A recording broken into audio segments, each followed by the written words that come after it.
Ciao a tutti, sono Maria Rita e faccio parte dell'agenzia di viaggi Tour Operator Discover Messina Sicily. Come tutti sappiamo, in questo periodo particolare per la nostra nazione e non solo, ci troviamo costretti a sospendere le nostre attività turistiche a causa del coronavirus. Però abbiamo deciso di allietare le vostre giornate raccontandovi in un breve video una storia che racconta della nostra amata terra di Sicilia. Oggi ho scelto per voi un mix tra leggenda e storia che parla in particolare della città di Messina e più in particolare ancora dello stretto di Messina, da sempre fonte di storie e leggende. La storia che ho deciso di raccontarvi oggi ha come titolo Le avventure di Ulisse in Sicilia, Scilla e Cariddi e il pericoloso attraversamento dello stretto di Zancle. Ma prima ovviamente di raccontarvi questa storia volevo invitarvi a mettere like a tutte le nostre pagine social, in particolare al nostro canale YouTube. Adesso partirà un breve video che vi racconterà la storia che sto per narrarvi.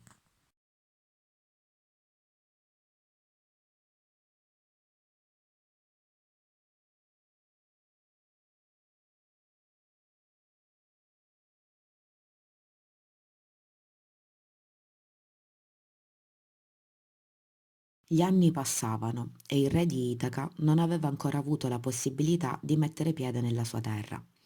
La sua ciurma, ridotta da mostri e tempeste, non aveva altra scelta che credere nelle capacità del loro leader, che dopo essere stato ammaliato dalla maga Circe, aveva preso un valido consiglio da lei. Sulla strada verso casa vi imbatterete in uno scoglio fatto di ossa umane e spoglie mortali. Fate attenzione, Ulisse, quello è lo scoglio delle sirene. Con il loro canto inviteranno i marinai su quello scoglio per far festa con loro. Nessuno può resistere alle loro voci. Tutti coloro che rispondono alla chiamata di queste crudeli incantatrici soccomberanno al loro volere e perderanno le loro vite per sempre. Fai come ti dico, tappa le orecchie del tuo equipaggio con la cera e sarete salvi. Ma io so cosa vuoi dirmi, Ulisse, lo so bene. Ti piacerebbe ascoltare le loro voci. Sbaglio? No, non sbagli, rispose Ulisse. Se veramente volete sentire le loro voci incantatrici, segui le mie istruzioni. Legatevi le mani e fissatevi all'albero maestro. Chiaro? È l'unico modo per evitare di cadere nella loro trappola.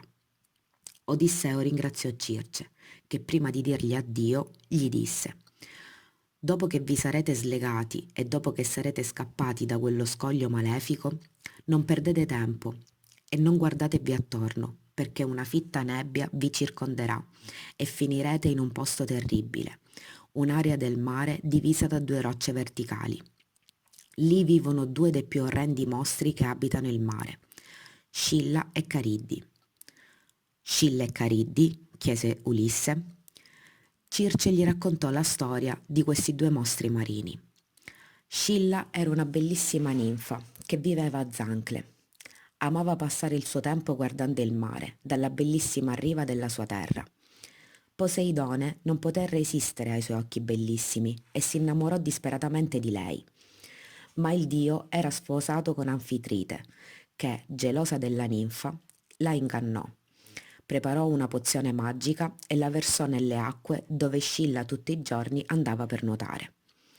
La povera ragazza, appena entrò nell'acqua, sentì il suo corpo cambiare e in un paio di secondi si trasformò in un mostro con 12 zampe e 6 teste.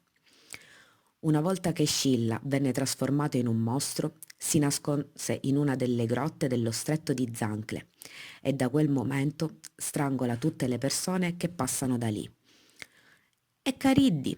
Chiese curioso Ulisse. Di fronte a lei, continuò Circe, nel lato opposto dello stretto, vive Cariddi. Zeus la punì per aver rubato e mangiato alcuni dei tori di Ercole. Zeus, infatti, confinò la ninfa nel mare più profondo, la trasformò in un mostro e la condannò a ingoiare acqua salata per l'eternità. Quando Cariddi apre la sua bocca, crea un vortice che ingoia tutte le navi che passano da lì. Cercate di tenere la presa all'albero di fico e sarete salvi.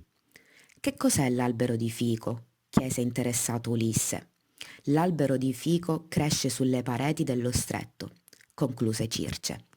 E dopo lo baciò dicendogli addio.